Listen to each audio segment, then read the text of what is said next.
ना फेंक के मुझे ऐसे फेंकना।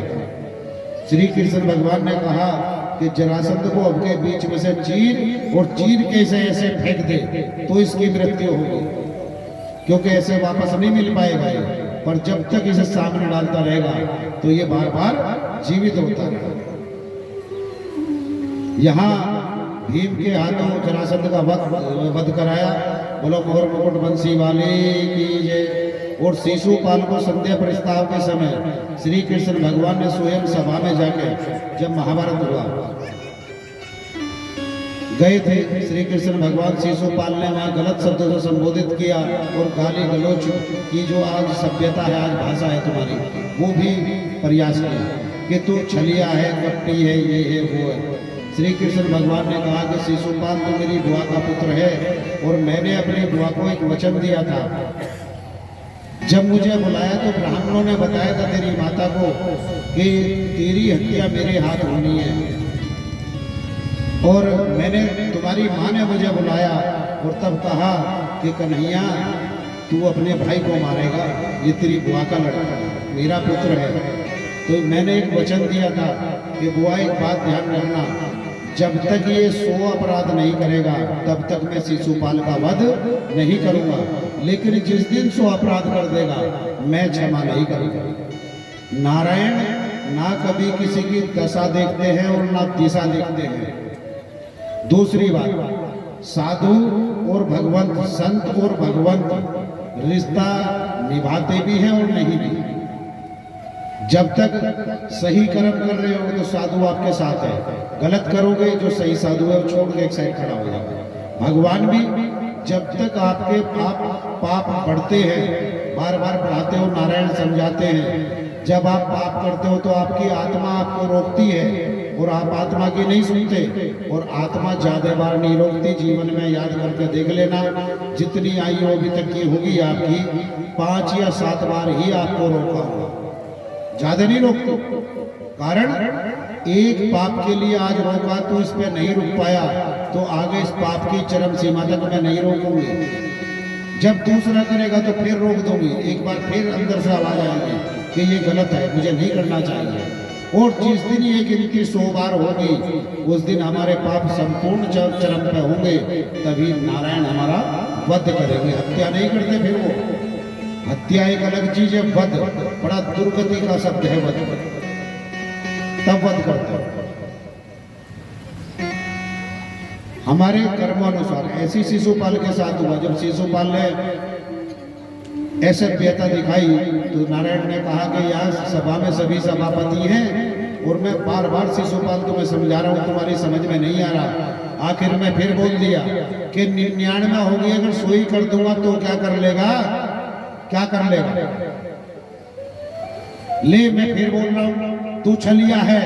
तभी श्री कृष्ण भगवान ने कहा कि तथास्तु, अब तुझे जीवित रहने का अधिकार नहीं है। सुदर्शन चक्र छोड़ दिया और सुदर्शन से शिशुपाल की जो गर्दन धड़ से अलग हुई और शरीर धराधार पे जाकर पड़ा। बोलो मोर मुकुट बंसी वाले की जय। जब राक्षस मरा करे, माता बहनों और भैयाओं, अपने अंदर के राक्षस को भी मार दिया करो, तालियां बजा कर सही हुआ, कटी रानी, तभी तुम्हारे अंदर का राक्षस मरेगा। यहाँ तो हम भागवत जी सुना के चले जाएंगे और आप पे अगर प्रभाव नहीं पड़ा तो उस सुनने का तुम्हें लाभ क्या हुआ, बताओ क्या लाभ हुआ? हुआ कुछ?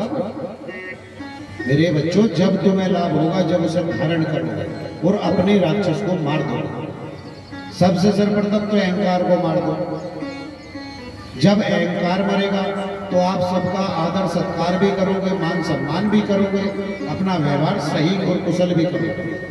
उसी को मारो पहले, क्योंकि सबसे बड़ा वही शत्रु है तुम्हारा। दुनिया में कोई किसी का शत्रु नहीं होता। एक बात और बता दें, तुम स्वयं के ही शत्रु होते हो।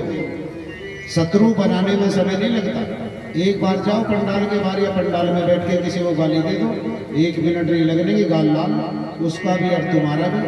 उसके बाद क्या होगा, शत्रु तैयार हो गया। लेकिन मित्र बनाने में जन्म गुजर जाता है, अपने आप को साबित करने में जन्म गुजर जाता है, और आप उसे मिट्टी में मिलाने में 1 सेकंड नहीं लगाता, 1 सेकंड में मिला देते हो। तुम्हारे माता पिता ने तुम्हें जीवन दिया, सब कुछ दिया, संस्कार दिए, सब कुछ दिए, तो सोच के कि पढ़ा लिखा दिया, आज बड़ा कर दिया, सर्विस करेगा अपने लायक तो अपने काबिल हो गई। लेकिन साथ में वो ये भी सोचते हैं कि ये समाज को भी कुछ दे, कुछ दे। एक बात और बता दें, जो अपने लिए जीता है वो कुछ भी नहीं जीता। अपने लिए तो कीड़े मकोड़े और जानवर भी जीते हैं बेटा, अपना अपना पेट भरते हैं। लेकिन कभी अगर उन्हें ध्यान से देख लोगे ना, तो जो वो यहाँ से लाइन लगा के चलते हैं, जिन्हें आप चींटी बोलती हो, सबसे बड़ी संख्या में एक साथ चलती है और एक दूसरे का ध्यान रखते हैं।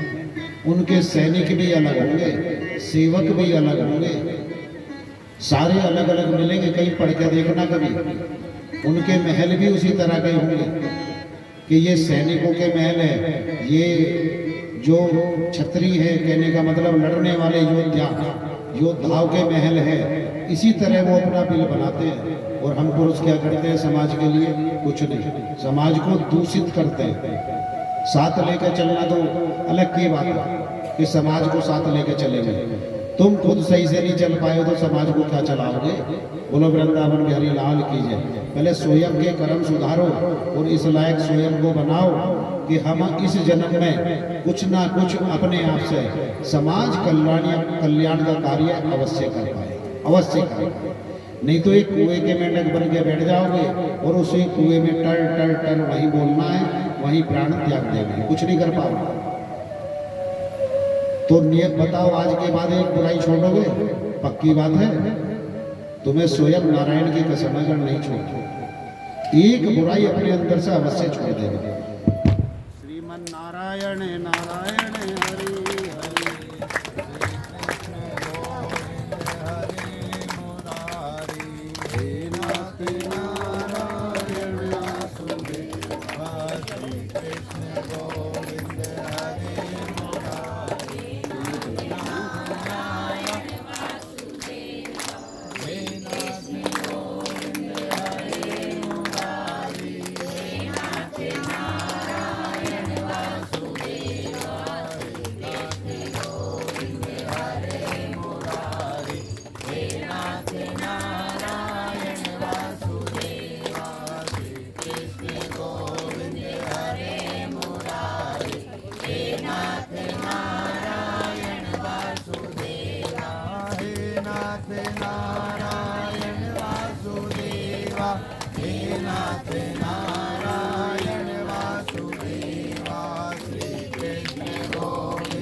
बोलो वृंदावन बिहारी लाल की जय।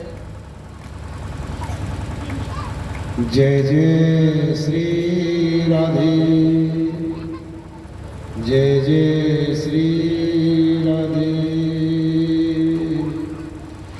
कबीरा सब जग निर्धनता, धनवंता नहीं कोई। धनवंता सोई जानिए, जिनके राम धन हो। जो भगवान का भक्त है धनवान तो वही है, बाकी तो बेटा मृत्यु लोक में सब निर्धनी है। जो भगवान का भक्त नहीं है उसे आप निर्धनी समझो। पैसा चाहे जितना भी हो, पर क्या है? निर्धन, कुछ नहीं, बेकार है। जिस मुख में भगवान का नाम ना हो, श्री कृष्णा श्री राधे ना बोल पाता हो जो, आप उसे क्या समझोगे? हम तो एक उसे ये समझ लेते हैं जैसे नाली में पानी नहीं भरा होता, इस तरह की गंदगी है ये हमारी, और कुछ नहीं है। क्योंकि जिब्या उठ नहीं पाती, राम का नाम नहीं ले पाती, तो बेकार उस जिब्या के होने ना होने का क्या तुम्हें लाभ है? नुकसान ही है, कोई लाभ तो है नहीं। क्योंकि जब बोलना है उल्टा सीधा बोलना, सही तो बोलना ही नहीं। ढोल गवार शूद्र पशु नारी, ये सब है ताड़ने के अधिकार। सिया राम जय जय राम, राम सिया राम जय जय राम। मंगल भवन के मंगलहारी,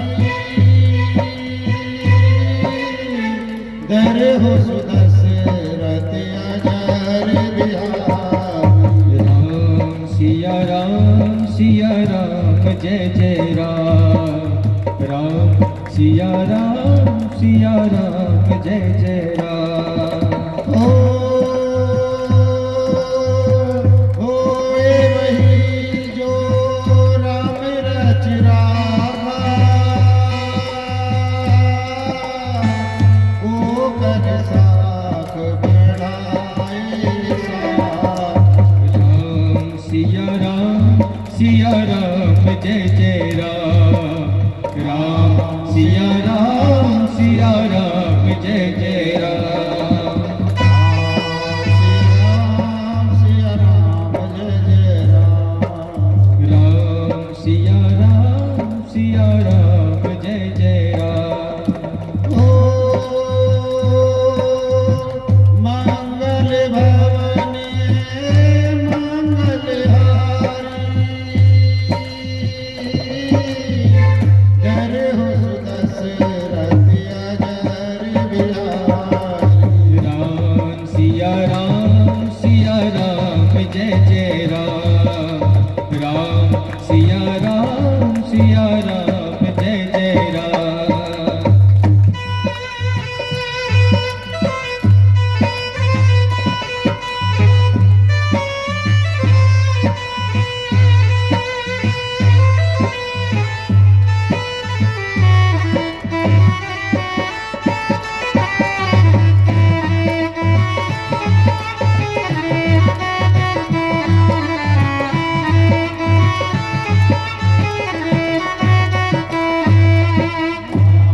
सिया राम जय जय राम। राम सिया राम जय जय राम। बोलो वृंदावन बिहारी लाल लाल की जय। ये जो शुरू में श्लोक बोला था वो शायद आपको जो ऐसा लगा होगा कि ये सब कुछ स्त्रियों के लिए है, लेकिन स्त्री और पुरुष के लिए क्या है वो भी बोल दे। अब बढ़ा दे, थोड़ी सी बढ़ा दे।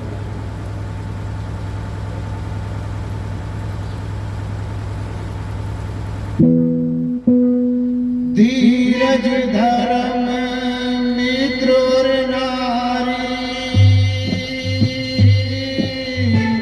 आपद काल परखियो चारी। राम सिया राम जय जय राम, राम सिया राम जय जय राम। राम सिया राम जय जय राम। राम सिया राम जय जय राम। ये जो मित्रता है, पत्नी है, जो भी तुम्हारा रिश्ता है, जो भी रिलेशन है मेरे त्रिलोक में, उसे कब परख में आता है, वो समझ में कब आता है? जब आप मुसीबत में होते हो, तब पता चलता है कौन तुम्हारा है और कौन नहीं है। जो मुसीबत में साथ देता हो वो तुम्हारा है। और साथ देने का अर्थ ये नहीं है कि पैसे देने से ही साथ दिया जाता है। साथ असली वो होता है कि जो पीठ के पीछे खड़ा होकर बोलता हो, अरे घबराना मत, मैं तेरे साथ, घबराना मत, मैं तेरे साथ हूं, वो असली साथ होता है, पैसे का नहीं। पैसे तो आप ला सकते हो, कहीं से किसी भी रिश्ते में से ले सकते हो, कोई दे सकता है, लेकिन अगर तुम्हें कोई वहां मुसीबत में सांत्वना नहीं दे रहा है, ये नहीं बोल रहा कि तू घबरा मत, भगवान सब ठीक करेंगे, समझ लेना कि कोई तुम्हारा मित्र वहां है ही नहीं।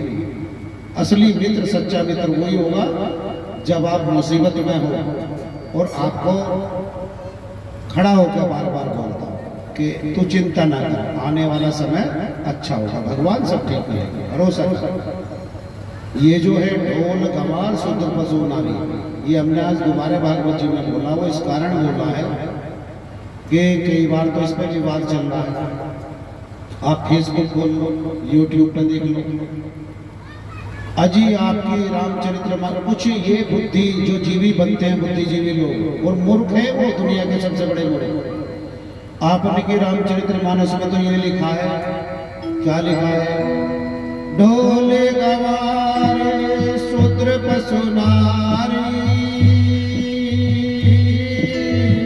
ये सब है ताड़ने के अधिकार। राम सिया राम, सिया राम जय जय राम, राम सिया राम, सिया राम जय जय राम। ये सब है, लिखा है, हम भी मना नहीं करते, और तुलसीदास जी ने लिखा है, लेकिन अगर आप उसका सही अर्थ नहीं समझ पाए तो इसमें गलती बेटा तुलसीदास जी की तो नहीं है। उसका अर्थ क्या है, यहाँ कहा है, अगर ध्यान से सुनोगे, ढोल गंवार शूद्र और पशु नारी, ये सब है ताड़ना के अधिकारी, और सत्य भी है, हम इस बात का समर्थन भी करते हैं कि इनको ताड़ना भी चाहिए। ताड़ने का अर्थ ये नहीं होता कि टुकुर टुकुर देखना ही है, ये जब ताड़ रहा है, ये अर्थ नहीं होता, इसका सही से अर्थ समझ।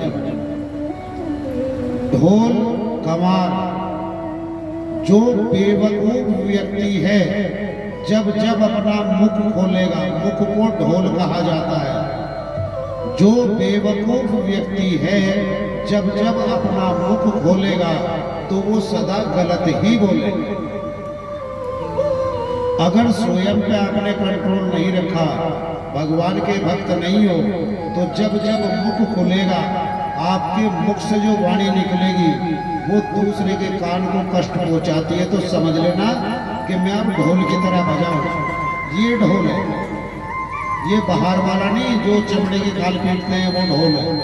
उसे नहीं कहा तुलसीदास जी ने, तुलसीदास जी ने सीधा सीधा कहा ढोल गंवार और शूद्र पशु नारी।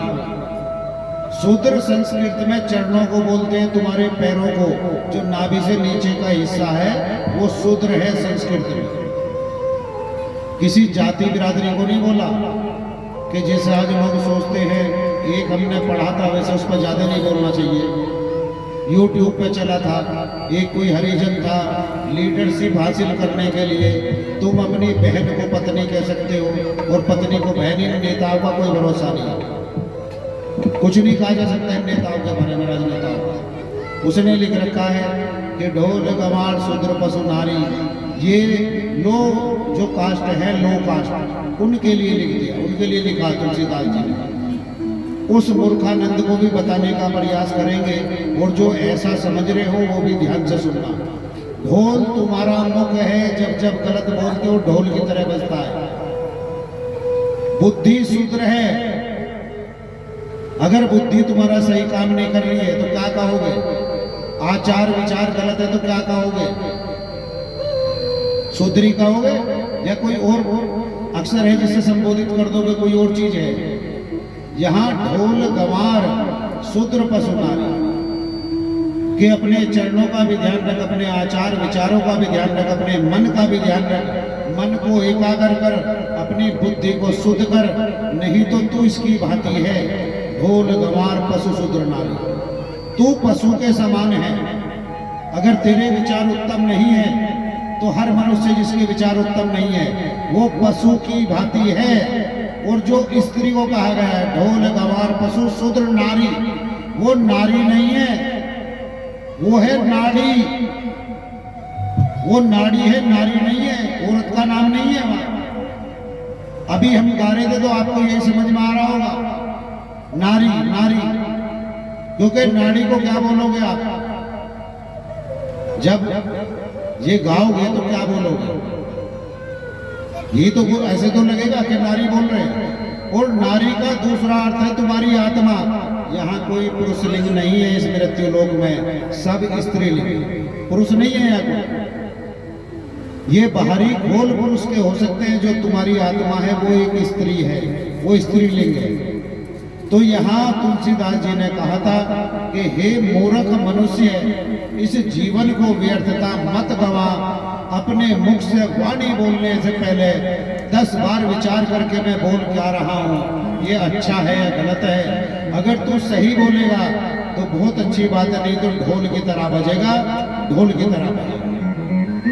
किसी को आप अपने मुख से गाली दे दो, आप ही ढोल की तरह पिटोगे, बोलो वृंदावन बिहारी लाल की है। तो वही मुख, इस मुख को ढोल कहा गया।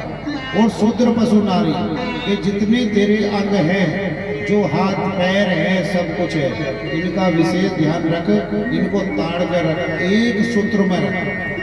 अपना मन और बुद्धि ये एक सूत्र में रख, अपनी आत्मा की भी सूत्र, उसकी जो किसी गलत कार्य को रोक रही हो, वो स्त्री है, उस पे भी ध्यान दे, उस पे भी ध्यान दे। ताड़ने का अर्थ है ध्यान देना। कि जब तुम कोई पाप करते हो, क्या तुम्हारी आत्मा नहीं रोकती? रोकती है। उसी के लिए कहा, उसका स्त्री नाम दिया गया कि इनको ध्यान अगर तू रखेगा तो जीवन में उत्तम कार्य करेगा और लोग तेरा मान सम्मान भी अवश्य करेंगे। अगर ये गुण तेरे अंदर हैं तो तू नारायण का भक्ति ही बनेगा। अन्यथा ढोल की तरह बजता ही फिरना है, फिर क्या होना? बोलो वृंदावन बिहारी लाल की। आज के बाद अगर फेसबुक पे पढ़ो तो उसमें कमेंट में जरूर लिख दिया करो उसे कि आप मूर्खानंद हो, इस श्लोक को दोबारा पढ़ो और अर्थ अगर सही नहीं जानते तो आप भी ढोल की भांति बज रहे हो, वही मूर्ख हो आप भी, समझे ना? ये लिख दिया करो बैग, तुरंत लिख दिया करो। और अगर वो कहे कि ये अर्थ नहीं है तो हम कहीं विदेश के नहीं, यहीं के रहने वाले कि आजा शास्त्र भी उठा के ला और दिखा, श्लोक सुना पहले और संस्कृत सामने रखेंगे। और भी कुछ नहीं, तेरे पास मोबाइल तो होगा, श्लोक बोल, एक एक शब्द बोल के इसका अर्थ निकाल, क्या क्या है, क्या क्या है, क्या क्या है, तो तुझे गधे पता चलेगा। इस दुनिया को बांटने का काम मत करो, एक साथ तो तुम जोड़ नहीं सकते, बांटने पे लगे हो। हम सब सत्य सनातन धर्मी हैं, ना कोई चौधरी साहब, ना कोई ठाकुर साहब, और ना कोई ब्राह्मण है, ना कोई हरिजन और ना कोई वाल्मीकि। आप अगर मोमडनों के एक 5 साल के बच्चे से पूछ लो तुम कौन हो, क्या बोलता है वो? बताओ क्या बोलता है? यही बोलता है ना मुसलमान है, जबकि उनके अंदर हमारे से भी ज्यादा बिरादरियां हैं, हमारे से ज्यादा बिरादरियां हैं उनके अंदर। कोई ईसाई का बच्चा अगर निकला जा रहा हो 5 साल का, आप उससे पूछ लो, हाँ भैया कौन हो आप, कौन सी बिरादरी से? तो क्या बोलता है? ईसाई हो। जबकि ईसाइयों में अनेक बिरादरियां हैं। वो कभी अपनी बिरादरी का नाम नहीं लेता कि जो आपने रख रखी है, ये वाल्मीकि, हरिजन, चौधरी साहब, ठाकुर साहब, फलाने साहब और ये पंडित जी और फलाने हुए हैं, वो इन्हें नहीं बोलता। हमें क्या बोलना चाहिए अगर कोई हमारे से पूछ रहा है, हमारे बच्चों से भी, कि आप कौन हैं? हम हैं सत्य सनातन धर्मी। हम कौन हैं? सत्य सनातन धर्मी, वो हैं। उन दोनों समुदाय में जो बच्चे बच्चे को सिखा रहे हैं, और आपको साधु भी बोल बोल के थक गए हैं माताओं। इतनी कथाएं शायद आपने सुनी होंगी, और बार बार हर व्यक्ति सत्य सनातन धर्म पे जोर दे रहा है।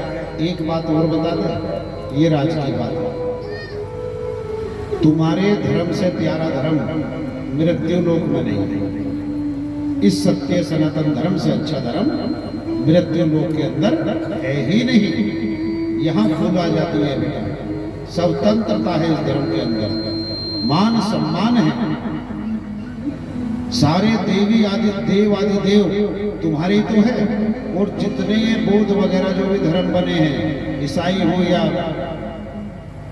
ये हो नादेन जो भी है, वो सब ज्यादातर का इतिहास अगर उठा कर देखोगे ना, तो सबके इष्ट भारत की भूमि पे ही जन्मे हैं। ये अखंड भारत था, जहां तक मृत्यु लोक नजर आ रहा है सभी कुछ भारत था। ये भारत था, अखंड भारत। और आज बाट चोट के जो थोड़े बहुत हम बचे हैं, जो सत्य सनातन धर्म, उसमें भी 1000 बिरादरियां बना दी, तुम ये तुम ये तुम ये, और हम वही घुसे पड़े, उनसे बाहर नहीं निकल।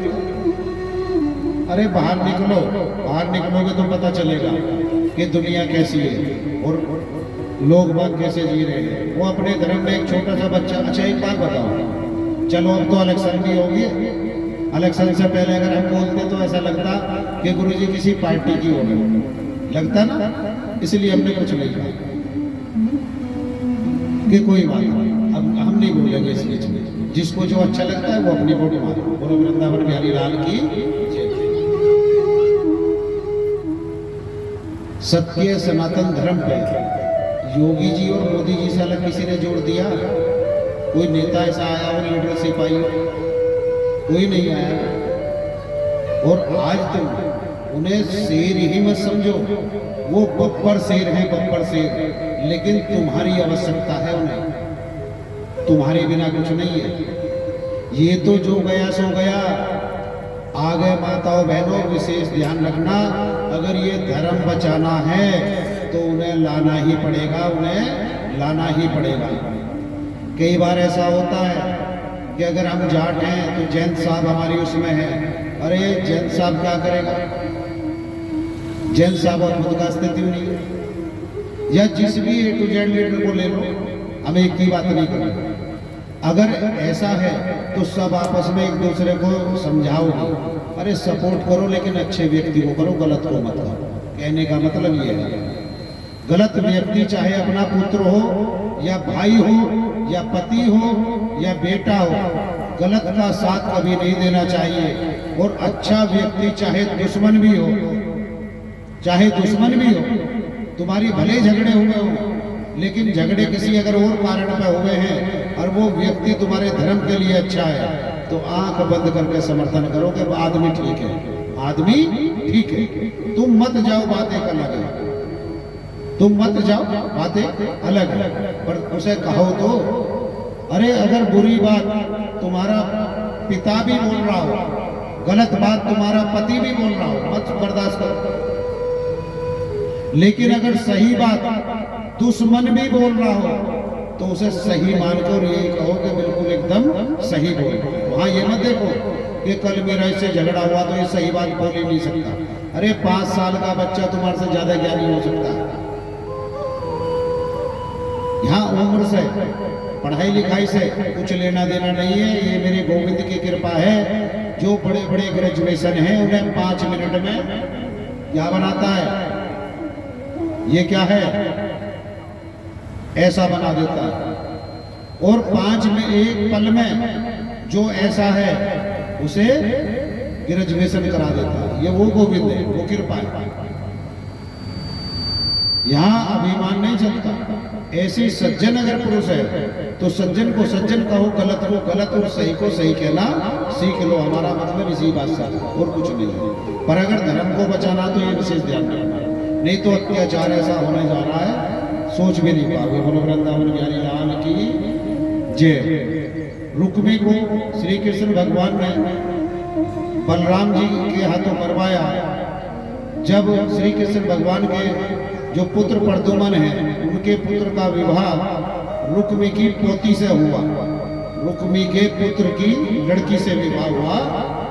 श्री कृष्ण भगवान के लड़का प्रद्युम्न था, उसके लड़के का। उस विवाह में रुक्मी ने वही शकुनी वाली बात रख दी कि पहले आपको जुआ खेलना पड़ेगा, क्योंकि एक दूसरे को मान सम्मान के नीचे झुकाना था ना। अहंकारी व्यक्ति यही करता है कि जुआ खेलना पड़ेगा। श्री कृष्ण भगवान ने मना किया और काफी समझाने के बाद बलदाव जी ने कहा कि भैया ये लगता है जैसे इसकी समझ में नहीं आएगी। तो श्री कृष्ण कन्हैया ने कहा कि भैया ये तुम्हारी भाभी का भाई है, तुमने तो मुझसे कहा था कि कभी इसका वध मत करना। मैं इसे कुछ नहीं कहूंगा, अब जो करना है आप जाने, सोचो समझो आप करो जो करना है। वहां बलराम जी से जब वार्ता शुरू हुई तो बलराम जी से भी कह दिया कि आपको जुआ खेलना पड़ेगा। बलराम जी ने कहा कि जुआ खेलना अच्छी बात नहीं होती और जीवन में ध्यान रखना, ये व्यभिचारी और जुआरी का कभी साथ मत करना बहन भैया, कभी मत करना, क्योंकि जुआरी कहीं ना कहीं डुबाई देगा, लुटिया को डुबाता ही है। और व्यभिचारी दुराचारी इनसे भी दूर रहना। बोलो वृंदावन बिहारी लाल कीजिए। ये कथा बताती है, हम नहीं बोल रहे कि एक बार स्वयं धर्मराज युधिष्ठिर ने जुआ खेला था, उसका परिणाम भोगना पड़ा था। धर्मराज से जीवन में एक ही गलती हुई थी, एक ही गलती हुई थी, नहीं तो स्वर्ग के वासी थे और स्वर्ग में भी साधन दूसरा बनाना पड़ा था, क्योंकि वो धर्मराज थे, कभी झूठ नहीं बोलते थे और धर्म के प्रति सचेत थे। और आज तो व्यक्तियों की मतियों को आप देख रहे हो कैसे। प्रद्युम्न के पुत्र की शादी में रुक्मिणी की बलराम के हाथों हत्या करवाई। बोलो बंसी वाले की जय। और श्री कृष्ण भगवान की जो बहन थी सुभद्रा, उनका बलदाऊ जी की बहन थी रोहिणी की पुत्री थी। वहां स्वयंवर की तैयारी हुई और दुर्योधन से उनका विवाह तय कर दिया। जब दुर्योधन से विवाह तय किया तो सुभद्रा को पता चला कि दुर्योधन से मेरा विवाह होना है, तो अत्यंत दुखी थी। और प्रभास क्षेत्र में वहां बारात को आना था, दुर्योधन और सभी बाराती वहां पहुंच चुके हैं। अब श्री कृष्ण भगवान कहीं से विचरते हुए आ रहे थे तो हस्तिनापुर गए, श्री अर्जुन से मिले और अर्जुन से कहा कि आज ऐसा लग रहा है शायद कि सुभद्रा का विवाह होने जा रहा है और ये आपके यहाँ से तो बारात गई है, आप कहाँ रहेंगे? कहा कहीं नहीं, हमें तो न्योता ही नहीं आया, ऐसा ही समझो, पता ही नहीं चला कि दुर्योधन तो वही मौजूद है प्रभास क्षेत्र में और मेरी बहन सुभद्रा गई और मुझे भी अब प्रभास क्षेत्र ही जाना है। तो उधर से जब निकल के आए, श्री कृष्ण भगवान अलग हैं, सबसे एकांत में हैं और अपने रथ को तैयार कर रहे हैं, माला सजा रहे हैं, कभी पहिए चेक कर रहे हैं, कभी कुछ चेक कर रहे हैं, अलग ही अलग थल। और वहां विवाह की तैयारी चल रही है। भगवान ने सुभद्रा को बुलाया, अपनी बहन को कहा एक बात बता सुभद्रा को कि हाँ भैया कि तुम अर्जुन से प्रेम करती हो, क्योंकि अर्जुन श्री कृष्ण भगवान के बुआ के लड़के भी थे और शिष्य भी थे। कि प्रेम करती हो कि नहीं भैया, क्योंकि बहन तो कभी नहीं बोलने कि मैं करती हूँ, कि नहीं भैया कि सत्य बताओ कि मैं प्रेम नहीं करती। तो आपका मन है दुर्योधन के साथ विवाह जो हो रहा है, एग्री है, तैयार है, मतलब रजामंदी है कि मैं ये भी नहीं बोलती। तो फिर साफ साफ बताओ ना, अगर अर्जुन से आप प्रेम करती हो, अर्जुन को चाहती हो, तो मैं आपका विवाह अर्जुन के साथ ही कराऊंगा। लेकिन सुभद्रा जी ने कुछ भी बोला, क्योंकि बहन मर्यादित होती है, आज भी भाई के सामने नहीं बोलती, मर्यादा में रहती है। कुछ समय बाद अर्जुन जी उधर पहुंचे तो जैसे ही प्रभास क्षेत्र की ओर गए, श्री कृष्ण भगवान ने अर्जुन को आते देख लिया और सुभद्रा से कहा कि सुभद्रा देख वो कौन आ रहा है। सुभद्रा ने देखा कि अर्जुन जी आ रहे हैं, कि भैया अर्जुन है, कि मैं अभी भी पूछ रहा हूँ, अभी भी बता रहा कि मैं नहीं, ऐसी कोई बात नहीं, और शर्मा के चले गए। अब अर्जुन महाराज आए तो आते ही दंडवत प्रणाम किया श्री कृष्ण भगवान को और कहा कन्हैया वहाँ तो विवाह की तैयारियां चल रही हैं, आप सबसे अलग क्यों है, क्या कारण है? सब कुशल तो है। ये पहले भक्त हुए हैं कि जो भगवान से मांगने के बजाय क्या पूछ रहे हैं कि सब कुछ कुशल तो है, सब ठीक तो है, सब ठीक तो है। नहीं तो अपने दुख रोने तो भगवान के पास जाते हैं, लेकिन भगवान से कभी कोई नहीं पूछता कि तुम्हें भी कोई दुख है या नहीं नारायण, आप भी कुछ बता दो, कोई नहीं पूछता, अपने दुखड़े रोने। कहा नहीं सब ठीक है, तुम्हारी ही प्रतीक्षा थी, अब तुम आ गए हो तो मेरी चिंता दूर हुई है। अच्छा ये बताओ तुम सुभद्रा से प्रेम करते हो? हम थोड़ा जल्दी में बोल रहे हैं बेटा, क्योंकि समय इतना नहीं है कि सुभद्रा से प्रेम करते हो कि नहीं, क्योंकि डर था। सुभद्रा बहन है और स्वयं नारायण है, कुछ भी कर सकते हैं। मेरे गुरु भी है, भगवान भी है, सब कुछ तो है, मेरे भाई भी है, सब कुछ है कि नहीं? ऐसी कोई बात नहीं कि मैं आखिरी बार पूछ रहा हूँ कि नहीं। ठीक है, वापस लौट के गए, सुभद्रा को बुलाया और कहा सुभद्रा मैं जानता हूँ